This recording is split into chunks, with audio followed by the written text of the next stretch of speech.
Nos domínios da mediunidade, capítulo 22, Emersão do passado. Em companhia do assistente, voltamos à segunda reunião semanal do grupo presidido pelo irmão Raul Silva, a cuja organização nosso orientador não economizava simpatia e confiança. O conjunto de trabalhadores não se alterou em sua constituição característica, mas a pequena filha dos obsessos apresentava modificações, ou seja, eram os mesmos trabalhadores, mas os assistidos eram outros. Duas senhoras, seguidas pelos respectivos esposos, e um cavalheiro de fisionomia cansada integravam a equipe dos que recebiam assistência.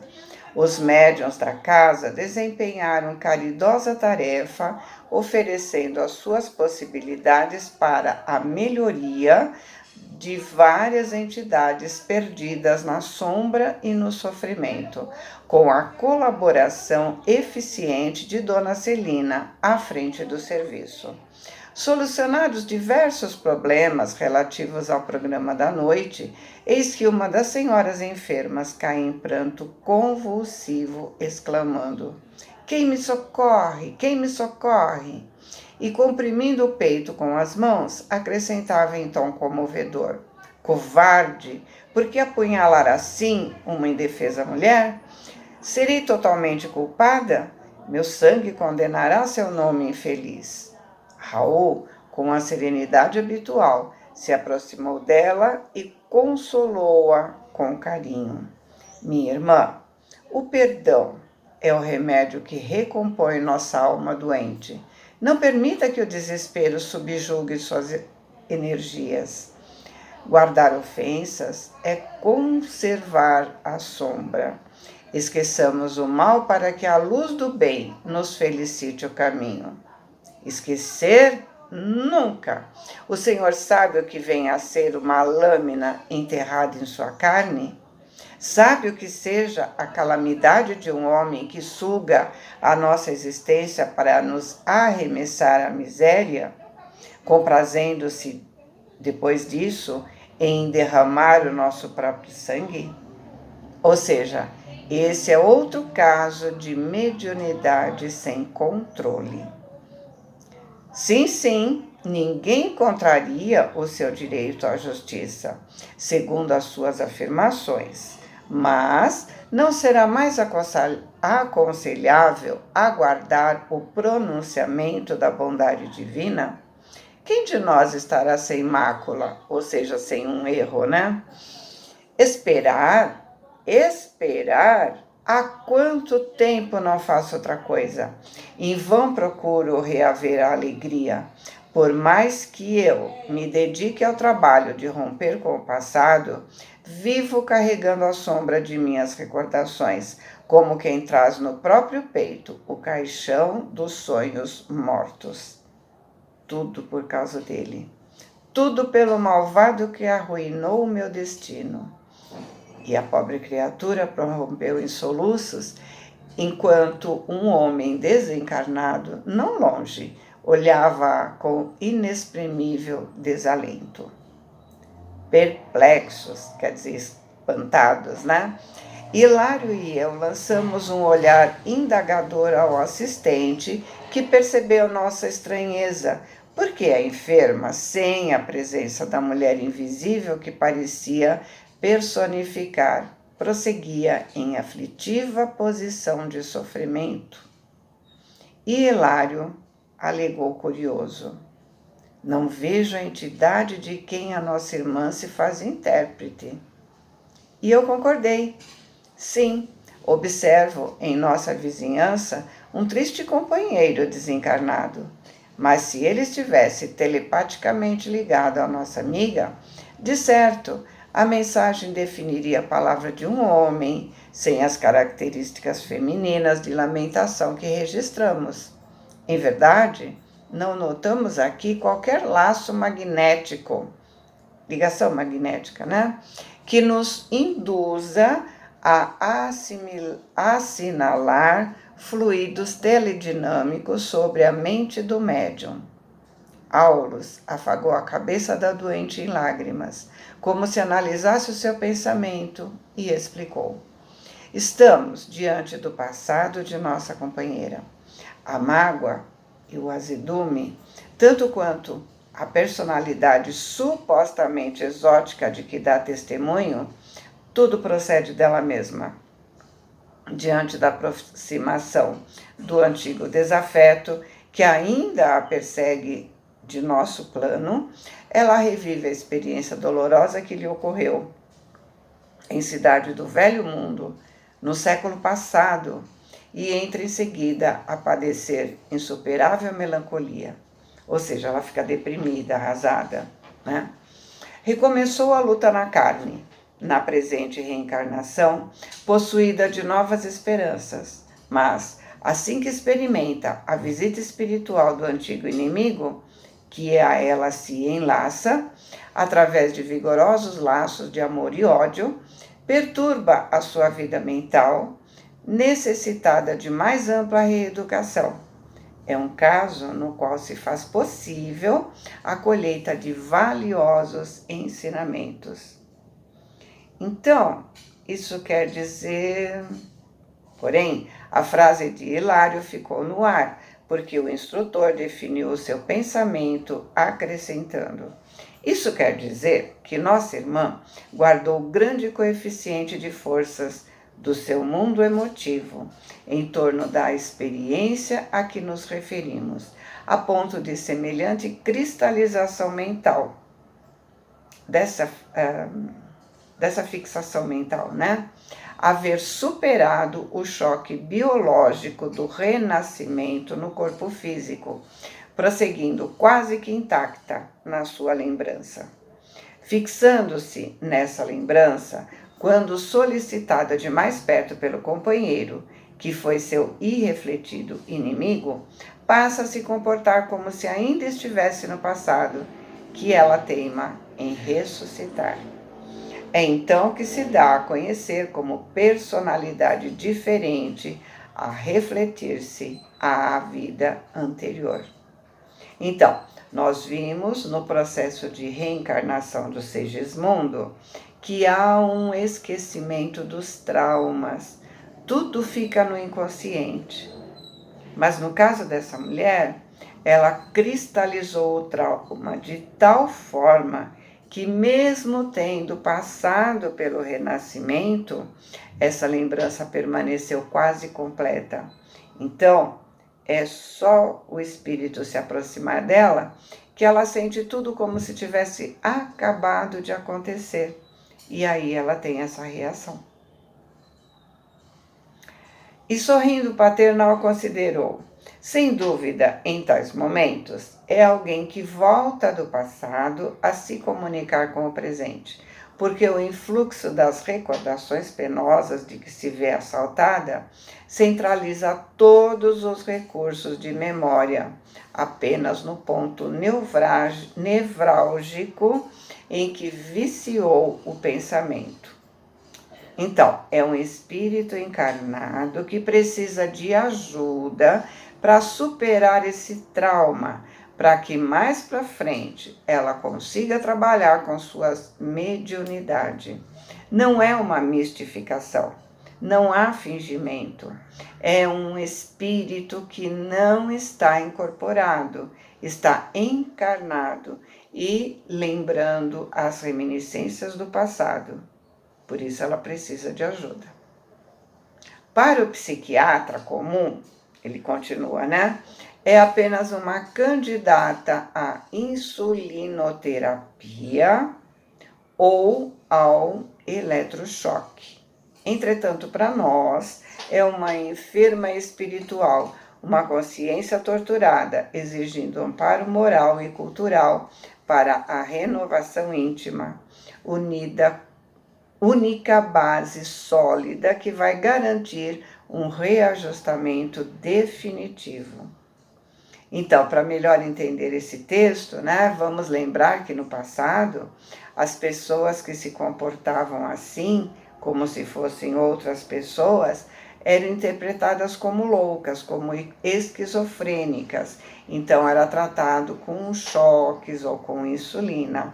Hoje, Dr. Sérgio Felipe, né, dá cursos na sua universidade, dizendo que, principalmente para os neurologistas, né, tomarem muito cuidado com essa interpretação, porque a maioria está medianizado. E aí André continua: analisei-a com atenção e concluí. Mediunicamente falando, vemos aqui um processo de autêntico animismo. Animismo é a manifestação da própria alma do indivíduo, né? Então ele continua, né? Nossa amiga supõe encarnar uma personalidade diferente quando apenas exterioriza o mundo de si mesma. E Hilário pergunta: então, poderíamos classificar o fato no quadro da mistificação inconsciente? Ou seja, é uma fraude, né? Aulus meditou um minuto e ponderou: muitos companheiros que estão no serviço de implantação da nova era, sob a égide, quer dizer, sob o amparo do espiritismo, vêm convertendo a teoria animista num travão, um freio injustificável que congelam preciosas oportunidades de realização do bem. Portanto, não nos cabe adotar essas como justas as palavras mistificação inconsciente ou subconsciente para batizar o fenômeno. Na realidade, a manifestação decorre dos próprios sentimentos de nossa amiga, atirados ao passado, de onde recolhe as impressões deprimentes de que se vê possuída e as externa no meio em que se encontra. E a pobrezinha efetua isso quase na posição de perfeita sonâmbula, porque se concentra totalmente nas recordações que já assinalamos, como se reunisse todas as energias da memória numa simples ferida, com inteira despreocupação das responsabilidades que a atual reencarnação lhe confere. Por esse motivo, nos achamos perante uma doente mental, requisitando nosso maior carinho para que se recupere. Mas, para tratar a sua inquietação, não nos basta diagnósticos complicados ou meras definições técnicas no campo verbalista, se não houver o calor da assistência amiga. Nosso orientador fez ligeira pausa, acariciando a enferma, e enquanto Raul Silva continuava a doutriná-la e a consolá-la, notificou-nos bondoso: deve ser tratada com a mesma atenção que trataríamos aos sofredores que se comunicam. Ela também é um espírito imortal que nos solicita ajuda e entendimento para que sua harmonia se restabeleça. A ideia de manifestação talvez nos levasse à desrespeitosa atitude diante do seu padecimento moral. Por isso, nessas circunstâncias, é preciso armar o coração de amor a fim de que possamos auxiliar e compreender. Um doutrinador sem tato fraterno apenas agravaria o seu problema, porque, a pretexto de servir à verdade, talvez lhe impusesse corretivo inoportuno, uma censura, né? Ao invés de socorro providencial. Primeiro, é preciso remover o mal, para depois fortificar a vítima na sua própria defesa. Felizmente, o nosso Raul assimila as correntes espirituais que prevalecem aqui, tornando-se o enfermeiro ideal para as situações dessa ordem. Hilário, tanto quanto eu, edificado com os ensinamentos ouvidos, perguntou respeitoso: e podemos considerá-la médium mesmo assim? Como não? Um vaso defeituoso pode ser consertado e restituído ao serviço. Naturalmente agora, a paciente e a caridade... naturalmente, agora a paciência e a caridade necessitam agir para salvá-la. Nossa irmã deve ser ouvida na posição em que se apresenta, como sendo em tudo a desventurada, infeliz, né? Mulher de outro tempo, e recebida por nós nessa base, para que use o remédio moral que lhe estendemos, desligando-se, enfim, do passado. O assunto não comporta desmentido, porque, indiscutivelmente, essa mulher existe ainda nela mesma.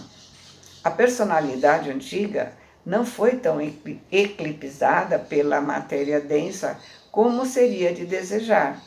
Ela renasceu pela carne, sem se renovar em espírito. Ou seja, ao invés de julgar o médium como uma fraude, como alguém que está enganando, ensinando o correto, é tratar, conversando com aquela entidade, como se fosse um outro espírito, porque na verdade é o espírito do próprio indivíduo. É um ser doente que está encarnado.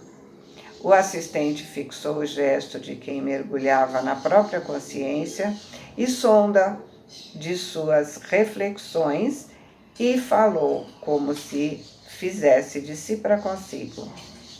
Ela representa milhões de criaturas aos nossos olhos.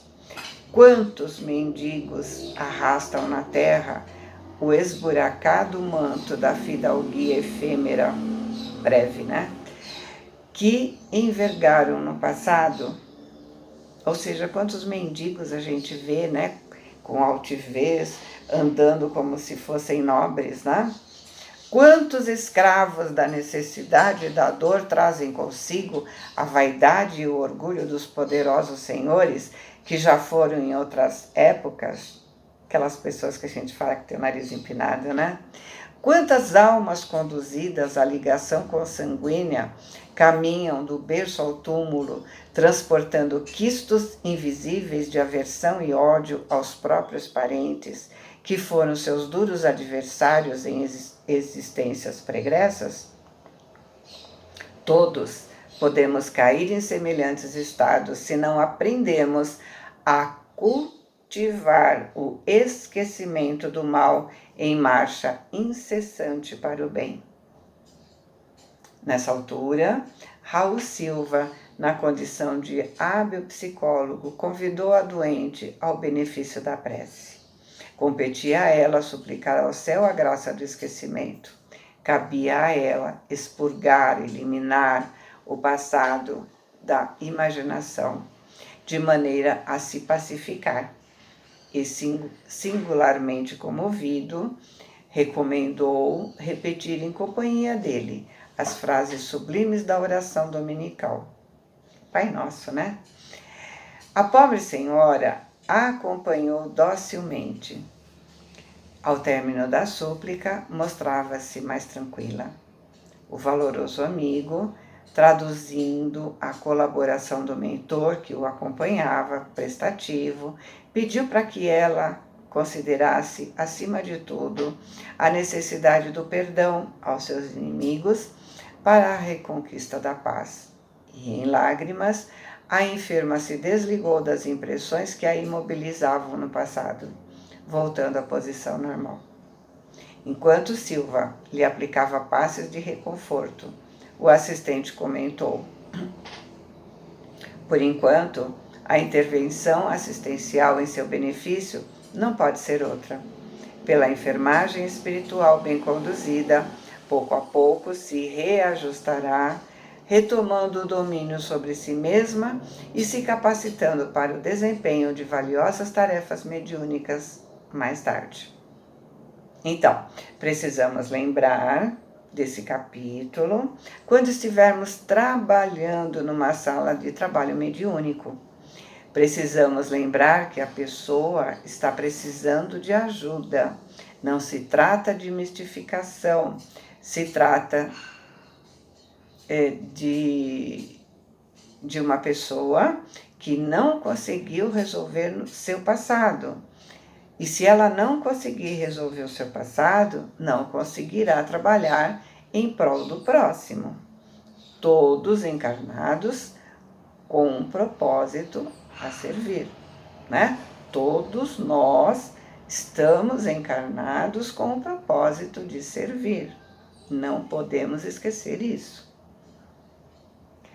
E aí, né, André fala, estimaríamos a possibilidade de continuar analisando o caso sob nossa vista, mas a outra senhora doente passou de improviso ao transe agitado e era preciso estudar, fazendo o melhor. Então, provavelmente, nós vamos ver no próximo capítulo, né? Fiquem com Deus, boa semana, amo vocês.